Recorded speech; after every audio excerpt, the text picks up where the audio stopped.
Hello and welcome to Inside the Man Cave on the Movie Squad YouTube channel. This is a Movie Squad review. And of course, guys, today we're going to review Thor Ragnarok, the latest film in the Marvel Cinematic Universe. I'm joined, of course, by Joey DeAngelis, the man of 1,000 voices. Aloha. And the creator of the Marvel Cinematic Universe Facebook page, Mr. Andrew Gifford. Hi, guys. So, yeah, we saw this last night on Thursday. It was a great time. We enjoyed going to see it. So if you guys don't know, this is the third and seemingly final Thor movie from what I'm guessing. And of course, this is the brand new creative team who's in on this. Director, I'm sure we're going to mispronounce this, Taika Waititi is his name? I believe that's what it is. Yeah, he's a New Zealand comedy director. He's an actor as well. He's done a bunch of stuff, Hunt for the Wilder People and What Comes Out of the Shadows. What We Do in Shadows. What We Do in Shadows. He also was uncredited for Moana, writing the initial screenplay, which I thought was kind of interesting. Hey, guys, don't forget, he was in Green Lantern. Oh, yeah! He was an actor in Green Lantern. Just actor. Wow. Yeah. So anyway, like I said, this is seemingly the third movie. Thor is back. He's been on a quest. Basically, story synopsis, he's been on a quest to find the Infinity Stones. He's found nothing. So, and of course, that basically leads it back to Asgard, where he finally, after all this time, learns, hey, my brother's been posing as Odin this whole time. And because of that, Loki has unwittingly unleashed upon the world a new threat in the form of Hela, played by Cate Blanchett. And basically, they have started what, of course, is the Norse mythology, is the end of the world, Ragnarok. So Thor must prevent Ragnarok with his treacherous brother Loki, a new disgraced Asgardian named Valkyrie, a familiar face in the Hulk, aka Bruce Banner. He has to do that all without his trusty Mjolnir, which was destroyed by Cate Blanchett's Hela early on in the movie, and now he's stuck on the planet of Jeff Goldblum. Good synopsis, I think. See, I'd be fine with Ragnarok happening as long as I was stuck on Planet Goldblum. Yeah. On any capacity. I want to live there. It's like, I can kind of relate to Loki. They need to have that whole building, the Grandmaster's building. It needs to have like the face of Ian Malcolm, the face of the Brundlefly, the face of whatever his name was from Independence Day. Oh yeah, it's funny. Those are like the three Jeff Goldblum performances I know. Uh-huh. But yeah, so Thor Ragnarok. Quick opinions, Joey. What did you think? You loved Guardians of the Galaxy Volume 2 this year. What did you think about this one? Well, this one I was really looking forward to because it had more of a Guardians vibe than the previous Thor movies. Took themselves a lot more seriously, even with like the human comedic relief characters, which are thankfully absent. Yeah. In this time around, I couldn't really stand them in the other films, but basically, I really enjoyed it. I think it's perhaps the most entertaining Marvel movie to date. I don't know if it's the best one to date. It's got like a really high Rotten Tomatoes score. It's got 95%. Actually, it went down. It's like 93. It's right under Iron Man. Which is still good. Oh, wow. That's still impressive, though. Yeah, no, it's really good. 93, whatever. It's pretty high. It was one of those movies where I really wasn't bored any moment of it, really. It just kind of kept moving, which I remember when I was hearing things that there was a 100-minute cut of the movie, and I'm like, that would have gone by like that. Yeah, I'm curious to see if they'll release that on the Blu-ray, because I would be interested in seeing that. As long as it's not, too many CG shots, I think they can release it. Andrew, you're the big Marvel guy in this group, of course. Back in the day when the original Thor came out, and I was a fool, I thought Thor was going to suck. Yeah, no, we were in the lunchroom, we were in the cafeteria, and we were sitting at separate tables, and then I heard you, like, in the corner, like, I just heard you say, oh, Thor and Captain America, they're gonna suck. Marvel doesn't know what they're doing. I've been tested so many times, Andrew, you must understand. It was hatred out of love. You've come to the light. I have. You know. How times have gone by. But, dude, Thor Ragnarok, the thing for me is that it kind of dips its toe in kind of that cosmic universe that Marvel's making, that they kind of set up with Guardians. But it's really cool because they're not just copying what Guardians did. They're just kind of letting Taika Waititi do his thing and kind of give it kind of this retro style feel to it. Yeah. So it kind of adds a whole different, unique, layer to the cosmic universe. But also, it kind of gives Thor some personality, I feel, because the first Thor's fine, like, but the second one feels so uninspired. Yeah, well, I mean, the first Thor movie, they knew that Thor's world was just so crazy and intense that they kind of decided to, obviously, Thor's, one of his big things is, like, he's greedy and selfish and arrogant at the beginning, so he gets stripped of his powers and is forced to learn humility. Of course, in the movie, it was over the course of maybe 3 days, but we'll ignore that. We'll ignore that, but, you know, most of it was, you know, Thor on Earth. The second one, it's like, well, we can't, we did that already, so we kind of have to do all this stuff. And I recently watched it, and yeah, it probably is the least enjoyable MCU movie, but it still has its moments. Well, like, my thing is that the first two Thor movies feel very, like, they're trying to take it very seriously, and it feels like they're trying to be very Shakespearean. But this one, they kind of just embrace, you know, the fact that they are, like, alien, like, space Vikings. Yeah. You know, like, Taika Waititi, I think, said that at one point. I'm like, yeah. Yeah, it's... I feel like the first two ones, like, the stuff in Asgard was so cool in those first two movies, but then they go to, like, Earth, and it's like, yeah, this stuff, we've seen it a bunch of times, and the human characters aren't really that interesting. I thought Dr. Selvig was okay, but just teetering on okay. I feel like in the second Thor movie, they really tried to up the joke with him. He served a purpose. Unlike Kat Dennings or Natalie Portman. Yeah, that he was, you know, again, and he was in the first. He was in Avengers 1 as well. So, which was good. I mean, and Thor: Dark World, he did have one of the best jokes in the movie, which I thought was pretty funny. I did laugh pretty hard at that rewatching it. One thing I will say with this movie, what's so great is that Chris Hemsworth, I think, has a great like comedic presence. Yeah, he does. Like if you've seen like in like the even in like in the first two like Avengers movies, like Thor is so amusing. And part of the joke is because it's like this giant like Chris Hemsworth, you know. That's part of what it's so funny about it is like he makes these one-liners and these and these jokes, and it's just because he's just like this giant buffoon. Well, like one of the reasons I like what they do with him in Ragnarok so much is because those little comedic moments in those films do kind of help to set up, you know, where his character arc goes in Ragnarok, where they do try to make him more of a comedic character. Right. It doesn't feel out of place, really. It actually feels like an evolution for him. So, yeah, I thought that was cool. Yeah, I mean, Joey, you brought up 2016 Ghostbusters, which, you know, whatever your opinions on, Chris Hemsworth did try his best, and he was a good comedic actor for it. He was pretty funny. Yeah, and this one, you know, it really seems like, you know, it is a little bit weird just seeing, like, Thor in the beginning of, like, at the end of Age of Ultron, he's like, I have to search for the Infinity Stones. They're the most powerful force in the universe.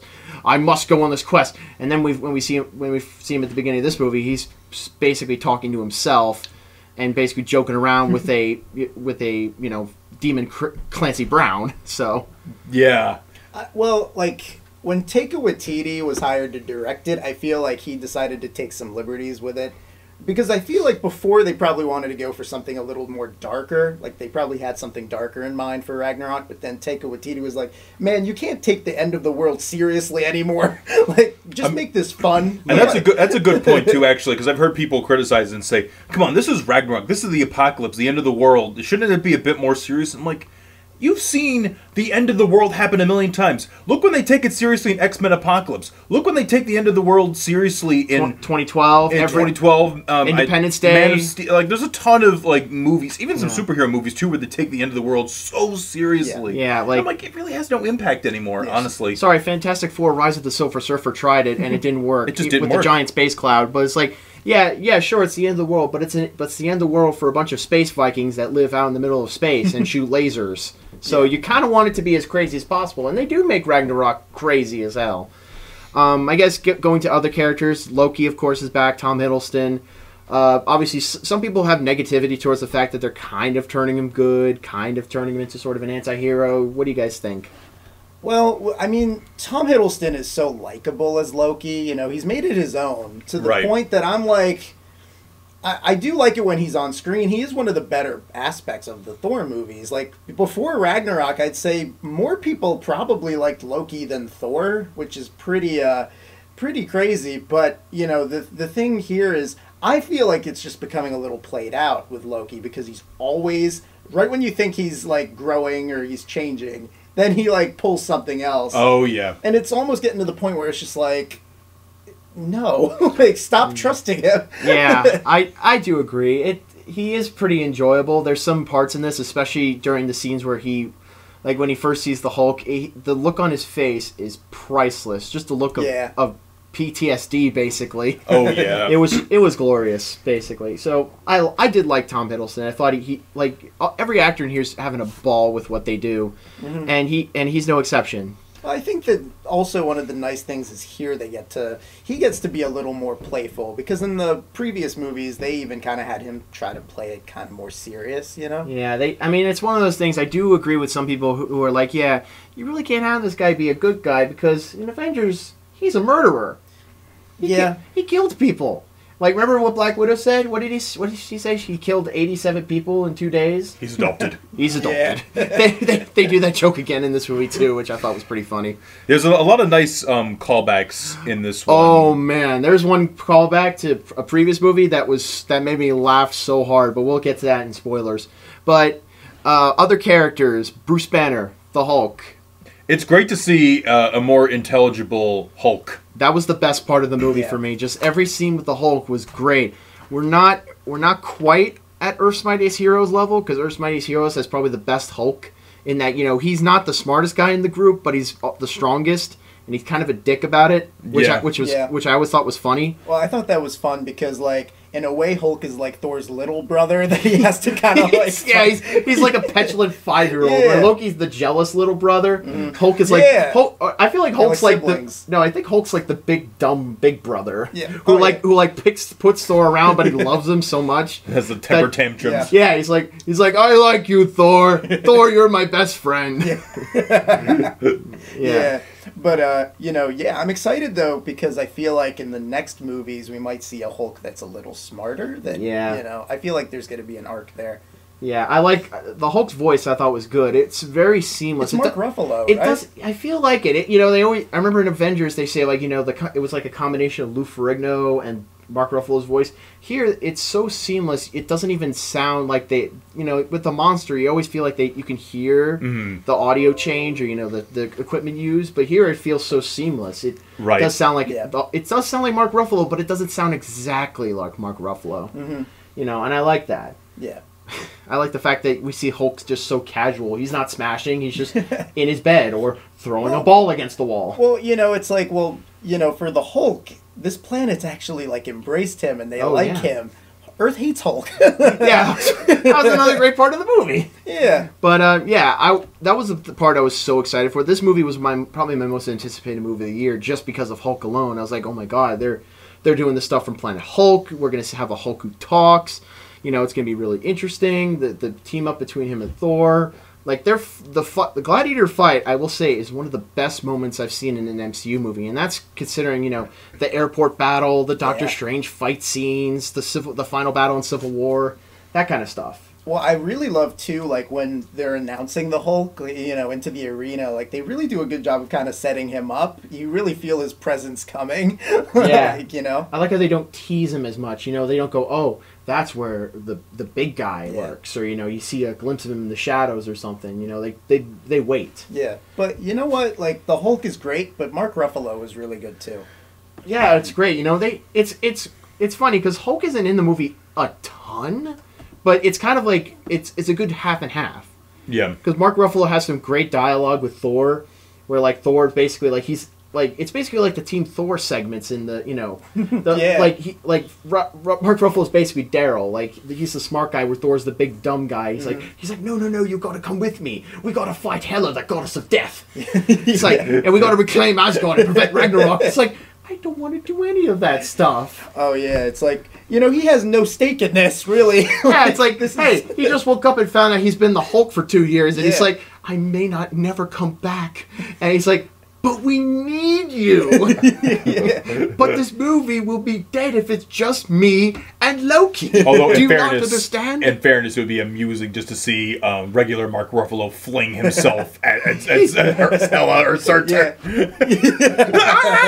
No, Hulk does that with... No, Thor does the scene, with the we need help with the Hulk. Yeah. Oh man. But yeah, other characters. I'm trying to remember. Valkyrie, played by Tessa Thompson. I always like Tessa Thompson and everything. I mean, I've seen it Creed, Westworld. She's great. A pretty cool female MCU character. Yeah, she's definitely continues the trend of beautiful women in the MCU. And I was surprised they don't play up a romantic interest at all. Well, that's what I liked, because I like that they're more just kind of I like that their relationship is more respect based. Yeah, at first Thor hates her, but then Thor kind of treats her like, oh my god, you're that person? I always wanted to be like that. Well, I think that was a cool twist to do, because it's like, yeah, in that Asgardian like mythology or culture, that is cool that she's, Yeah, her entrance was Valkyries. great too. I like the entrance she had. And it's fun to see Thor fanboy a little bit. Yeah, it's Thor alone, I mean, when they go to Earth, It's during like, that wow, one scene. someone that Thor actually like respects and looks up to and shit. Yeah, and she has a pretty good arc. I find her backstory, I feel, was a little rushed at times. They kind of just have that flashback and then bam. I don't think her and Hela share any dialogue at all. But No.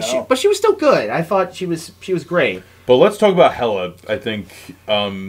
She's hella sick. Yeah. I mean, Kate Blanchett. When I heard she was cast in, I'm like, oh my goodness. Oh yeah. This is great, and she is fully aware what kind of movie she's in. Yeah. Which makes her performance all the more enjoyable. But she still really brings it though. Like she's still giving it 100%. 110%. Yeah. Yeah. I like how they don't even give her any build up. It's just kind of like she's coming and then she's there. Yep. She's just like, yep, she's here. She's the villain now. Yep. Also, one thing I do want to give credit to while we're talking about Hela, the costume design. Because, oh my god, talk about a perfect comic-to-screen adaptation. Those horns were amazing. Like, it looked like Hela, the goddess of death. And all the other costumes were great, too. Even the CG stuff on Hulk was cool. Oh, yeah, totally. Yeah, but Kate Blanchett, I thought she did a great job with the role. Is it Blanchett or Blanchett? It's Blanchett. Okay. I always mix the two up, but I think she did a good job. She's definitely not one of the better MC. I think she's better than most, especially considering that I watched the Thor movies back to back. And the last Thor villain was Malekith, the accursed dark elf who wanted to make the world dark and dark. Man. Yeah, she's way better than that. Well, I mean, Kate Blanchett is really good. I feel she's a little over the top at times, but I do still feel that at least she had personality. You kind of want her which is to, nice though. because Malekith, like you said, like there's nothing to him. She did have some good jokes, I found. She did have some, like, not jokes, but just more like just stuff she said. Good lines. Good lines. Yeah. Good Easter eggs in some points, but we'll talk about that again. Yeah. I thought, like I said, it was mostly the costume design and Kate Blanchett alone. I mean, she's incredibly gorgeous. Oh, yeah. Joey was just liking it because it's, Galadriel. Yeah, no, Kate Blanchett's very good. I think she's over the top, but then again, she's having fun with it, so I appreciated the fact that, I could kind of enjoy that. I just found it weird, they had a scene with her and Volstagg, and I'm like, wait, a short guy with an axe and red beard, and he wasn't played by John Rhys Davies? They missed a perfect opportunity. Although here. we do have Carl Urban. Yeah, he does have an axe. Yeah, Carl Urban plays Scourge, the Executioner, who normally is with Amora the Enchantress in the comics, but here he's just kind of a guy in Asgard. He's still kind of serving, He did have some good jokes, especially at the beginning with his collection of stuff. Yeah, that was funny. Yeah, that was probably the most out of nowhere scene in the whole thing. And it's just amusing to see, like, in like this Asgardian world, see a guy carry like two like machine guns. Yeah, it's funny. That reminded me of the MC of Earth's Mightiest Heroes, because originally Scourge had an axe, but then the Hulk took the axe, and then he got two like Gatling guns in both arms. Right. And I thought that was really cool. Speaking of which, he takes over for Idris Elba, who's still in the movie. Yes, Idris Elba's still there. And he's out of the horn helmet. I like his outfit in this. Yeah, it looks cool, but he's there, but it just, he doesn't really have much to do. Yeah, That's the problem with Heimdall as a character, and because they have Idris Elba on hand, they're like, we need to give him something to do. Yeah, I do like that he's there. He's an amazing actor, so it's great to see him still in these movies. Even though did he hate these MCU movies, or did he say anything like that? I feel like he did. He said something about like how he didn't really enjoy making the first two Thor movies, But honestly, it's not like he was given much to do, so how can you really blame him for feeling like he could have had something? Yeah, plus I feel, Something I don't know, else. like, because I feel like when he did the first story, it wasn't like Idris Elba was No, that he big, wasn't big. yet. And now Yeah. it's kind of like what happened with Jennifer Lawrence in like the X-Men movies in a way. Except Yeah. I In a enjoy, way. in fact, Yeah. except I enjoy Heimdall infinitely more than Oh, Mystique. To be fair, Yeah. though, Heimdall still is pretty important here, Yeah. so... Yeah, I mean, with Jennifer Lawrence in the X-Men movies, you could tell, like, over time, she just got sick of wearing the makeup and everything. But here, Idris Elba, at least, he looks like he's at least He's invested. at least doing his job. He's doing his job. He's probably one of the few actors in these movies who isn't enjoying himself as much as a lot of other people, but Yeah. it can happen. I mean, Jeff Goldblum as the Grandmaster. Oh, let's not get started with him. Let's I talk feel- about somebody who's that's the grand finale, I feel like. How about Anthony Hopkins as Odin? He's in there very briefly. Very briefly, But very he's briefly. Anthony But he is good. His first scene, and you know, it's a spoiler to Dark World, but he's supposed to be Loki. It's priceless. It is pretty good. It's one of the best scenes in the movie. Just him just acting like Loki would. You know, I actually love that they just get that right out of the way. Yeah. And there's a Don't scene, even waste and time. there's a part in the end of the movie, you know, the part where like the mentor comes back to, you know, give the hero some inspiring words. Joey, you were laughing really hard at that. Which the The him in the meadow. like the first time. Or first, When he's second, Luke third, Skywalker? fourth time. Yeah, right. Whenever dude, whenever they show him in the meadow, they do like cut to him and it's like It's really it zooms in, overdramatic. boom boom boom boom boom, and it was the funniest Well, thing. it's funny, too, because you feel like they just reused the same shot of Anthony Hopkins just It's standing like there. they shot Anthony Hopkins for like 10 seconds. They're like, all right, we got it. Dude, We're this good. is like the easiest paycheck for him ever. Oh yeah, he's got to love this, but he's probably like, can I at least Odin sleep in this movie? I'm very tired. We just need you to stand and sit. Damn. But yeah, they were good.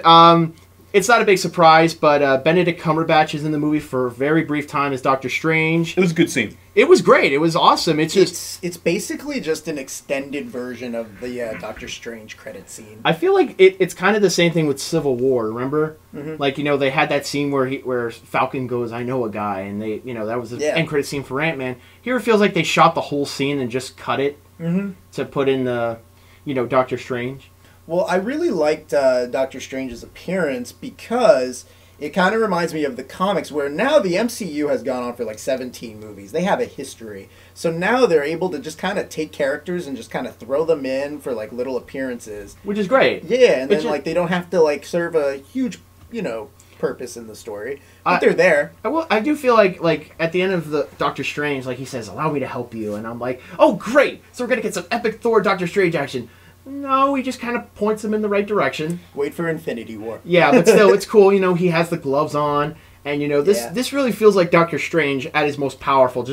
Just messing with people, like people just don't expect the amount of magic he has. It's great. It's fun, especially Yes. after rewatching Doctor Strange and seeing like him fumble about through most of the movie. I'm actually very curious to know what exactly the timeline is, like how long he's been like training now. Yeah, we did talk about that. You know, I feel like I need to look back because I remember when the MCU first started around the Avengers. They did have a big MCU timeline page, and I'm curious what it looks like nowadays. You know, there's probably so much in it now.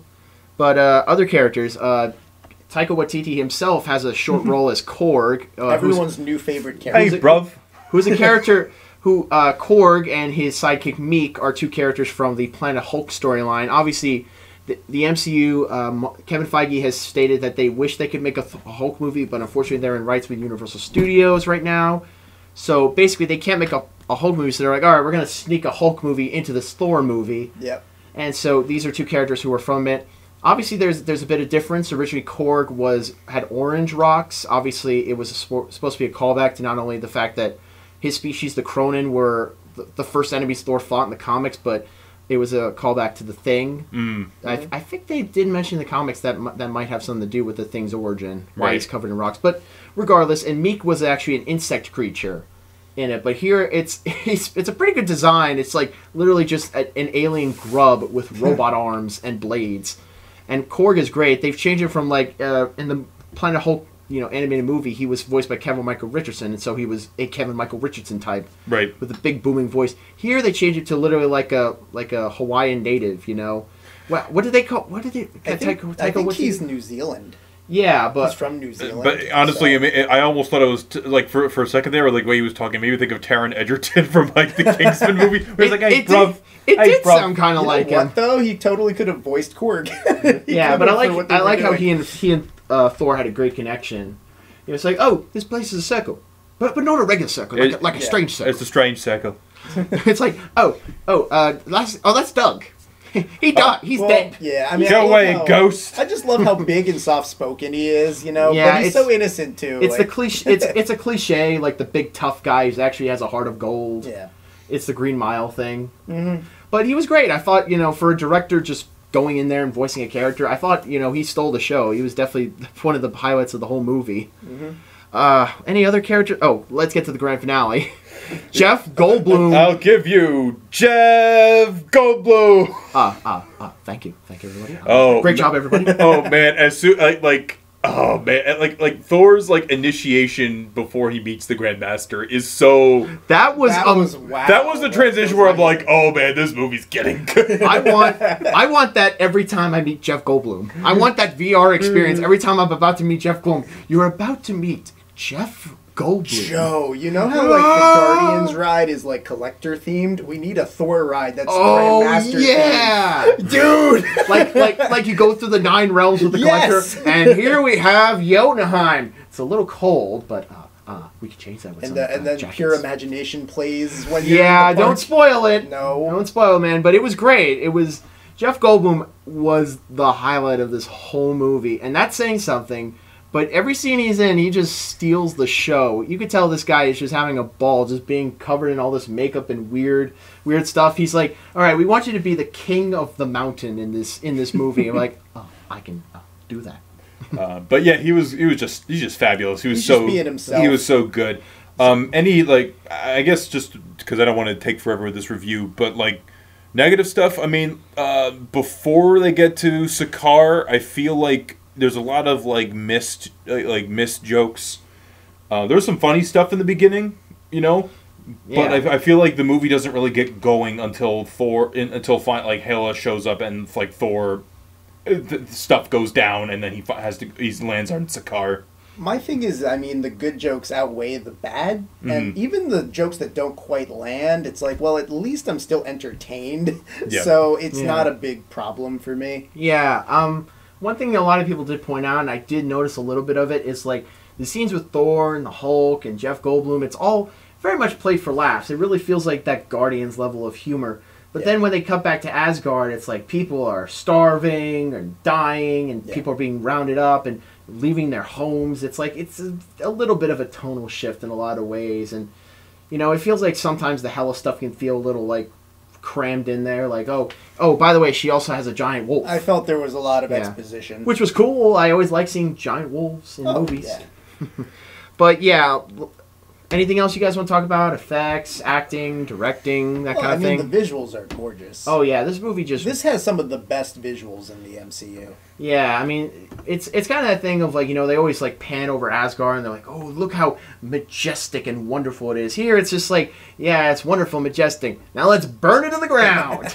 Yeah, I actually like some of the shots on the ground in Asgard, and even away from the main castle and city. When they're just kind of escaping in the woods. Yeah, even the woods. Even the wood shots, because it doesn't look like just an average jungle or an average forest. Average forest. It has a level of enchantedness. Well, it actually feels very inspired in some shots. Because one of the problems some people have with the MCU is sometimes some shots don't feel that inspired. They feel very thrown together. Yeah. But the creators of Marvel clearly love to create all sorts of wacky ideas. Like their vision of Sakaar, it's literally like the dumpster ground of the universe, just black wormholes everywhere, just dump garbage. And I thought that was really, really a cool idea.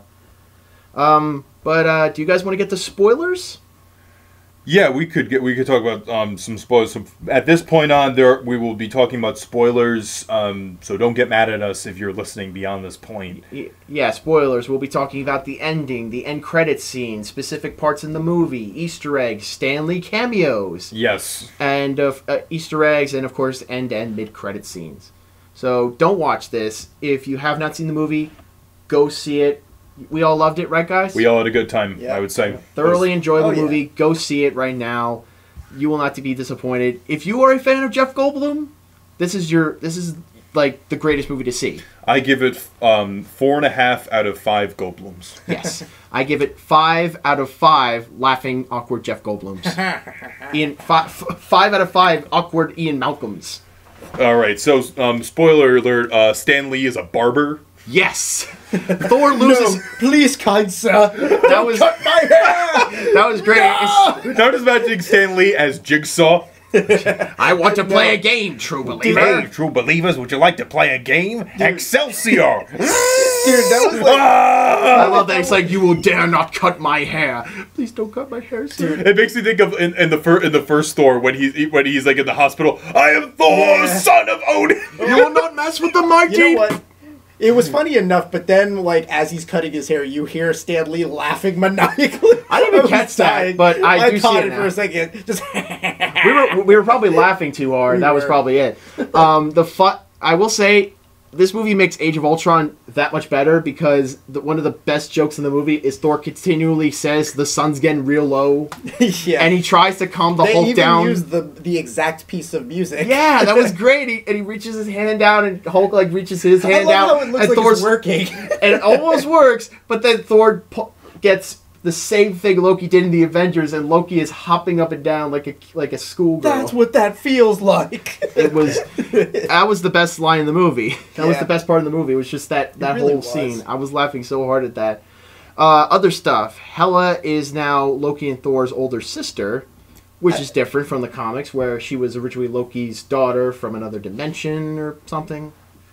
Yeah, but Norse mythology was originally weird. I like how there really isn't any like build up to that. It's just kind of like, oh yeah, by the way, your sister's coming. Oh, Like, it's like, Father, why did you tell us? Because you would have wanted to meet her. okay, bye. I gotta go die. It's like, now. what happens when you find out you have a long-lost sibling? It doesn't matter how evil they are, you want to meet them. Well, it's kind of like The Force Awakens, how nonchalantly they reveal that Kylo Ren is the son of Han Solo. Spoilers! Yeah, for a 2-year-old movie, pipe down. So, it's like that, where it's like, a lot of things like are like, oh, look at this plot twist, where this was just kind of like, yep, they got it out of the way pretty early on. It wasn't like at the end of the movie, it was like, by the way, I am your sister. Yeah. No! It's really not even treated as this huge revelation. It just happens. Yeah. No, yeah. The greatest twist in the movie is that Thor discovers that the power was in him all along. Which is something interesting. Like, obviously Mjolnir gets destroyed, and it feels like they want to go for that unworthy Thor storyline, but in this one Thor doesn't really care. Like, he's just like, oh yeah, I don't have a hammer anymore. But obviously in the comics, like, he loses, he's no longer worthy. Right. But it just feels like they wanted to do that, but they didn't want to get rid of Chris Hemsworth. They're like, guys, if we do this according to the comic books, that means Natalie Portman will be in the Thor costume, which isn't a problem aesthetically, but considering what she's done in the rest of the movies. Yeah, it's one of those Well, things. like, my thing with, with Thor in this movie is that, like, with Chris Hemsworth, you know what? Never mind. I lost my train of thought with that. Yeah. Good job, Andrew. Yeah. But another thing that surprised me, Thor takes after his father and loses his eye. Yeah. I was expecting that scene where, like, his eye grows back or something, but no, he just doesn't have an eye anymore. You see, that's why on that Infinity War was a Comic-Con poster, Yeah. his head is turned a certain way, so you don't see the side with the eye patch. So well now, played. Well played, Kevin Feige. Thor Well played. knows how Nick Fury feels. Now we got 3 eye patch wearing actors in Yep. these movies. We need one more. Yeah. But yeah, that was great. I thought that was an interesting thing. I didn't even think they would do that, but they did. Yeah. No, it was very cool. Oh, It was man. unexpected. Also, something unexpected: the Warriors 3 are just killed off. Well, I mean, in the comics, yeah, they're very big Thor supporting characters. In the movies, they're not very important. They were good in the first movie. I thought they were really funny. But obviously in Thor 2, it's just kind of like, yeah, you guys are just there. At the end of the day, I think they needed to clean house and just kind of make this its own thing. It feels almost like a soft reboot, honestly, Yeah, with this. I agree. Yeah. And I- honestly, like, it's not a bad idea considering, like, the new people they introduce have so much more personality and more potential. And I thought, feel. didn't the director say he would want to make a Ragnarok 2 and not a Thor 4? Yeah. Ragnarok 2 will be even more Ragnarocker. Well, think about other trilogies. It's kind of funny. It's kind of interesting how Ragnarok, the third movie, is the best Thor movie by far. Yeah. Yeah. Oh, man. So. But, yeah, it's actually going back to the one eye thing, like, I guess they shot like 2 separate scenes for Guardians, one with and one without the eye patch, or maybe that's a completely made for the trailer. It could have scene. been filmed, yeah. It feels like that scene trailer. will be in the movie, but it probably will be slightly different. I wouldn't be surprised if they did some like CGI like touch-ups. Yeah, but still, I mean, they wouldn't spend all that money just to. I mean, they could probably just easily just remove the eye. I mean, if we could remove Henry Cavill's mustache. In fairness, though, can you imagine if that did leak? With the eye patch, that would. I mean, we saw some of that leaked footage, and can you imagine somebody's like, "Wait, he has an eye patch? He loses an eye in Ragnarok?" I mean, what? Think about it this way. I mean, so many people complained after seeing that Infinity War teaser because they're like, "Oh, well, now we know what happens to Thor." It's like you haven't seen anything yet. No, yeah. I'm also curious where Lady Sif is in all this, but Joey, you joked that she's on the blind side. I'm not blind spot. Blind Spot's the TV show. I'm not concerned or interested because to me, like, if she did show up, she would have just been killed off like Volstagg and Fandral. She probably would have been standing right there next to them and Still, it would have been nice to know where she is. Maybe she's off. I don't know. Maybe she's with Beta Ray Bill. You know, Jimmy Alexander. You know what? At least now you can pretend that that's the case. Yeah, and that's nice. I wish Beta Ray Bill was in this movie. I like Beta Ray Bill. Did you notice the Easter egg? Yeah, which by the way, where was the man thing? I wanted to see the man thing in this movie. Dude, didn't they reference him on Agents of S.H.I.E.L.D.? They reference him in Agents of S.H.I.E.L.D. and in Iron Man 3, like his wife is one of the AIM soldiers. That's right, yeah. Like the extremist soldiers. It's like, which, I'm still waiting for that man thing.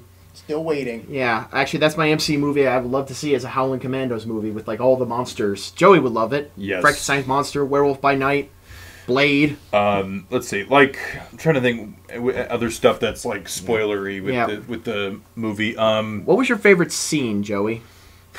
My favorite scene? Jeff Goldblum. I like. Again, I think we were talking about this, how like a lot of the MCU endings as of late have been sort of subverting themselves. Yeah. And it's not just fighting, but there's like a twist to how they defeat the bad guy. So like in Guardians, in Guardians 2, they're literally fighting a planet, which I just think is just the nuttiest thing out there, and they have to blow up the planet's brain and they have to escape basically. Joey, not just a planet, but a Kurt Russell planet. A Kurt Russell planet. Sorry. And then in Doctor Strange, probably one of my favorite MCU endings, where, at the same time that as they're fighting the bad guy, they're rebuilding the city. Yeah, I love that. It's one of the best fight scenes ever. Just that rewind feature was so cool. It makes me, I really want to see the behind the scenes for that and see how did they do it. Did they like plan it all in forward motion and then do it in backwards motion? And then what I liked with this movie is like, Thor's like, oh, I know I can't beat you. So so let me take this other villain that I defeated at the beginning. Yeah. Everybody wins. So it turns out in order to prevent Ragnarok, you need to cause Ragnarok to prevent Ragnarok.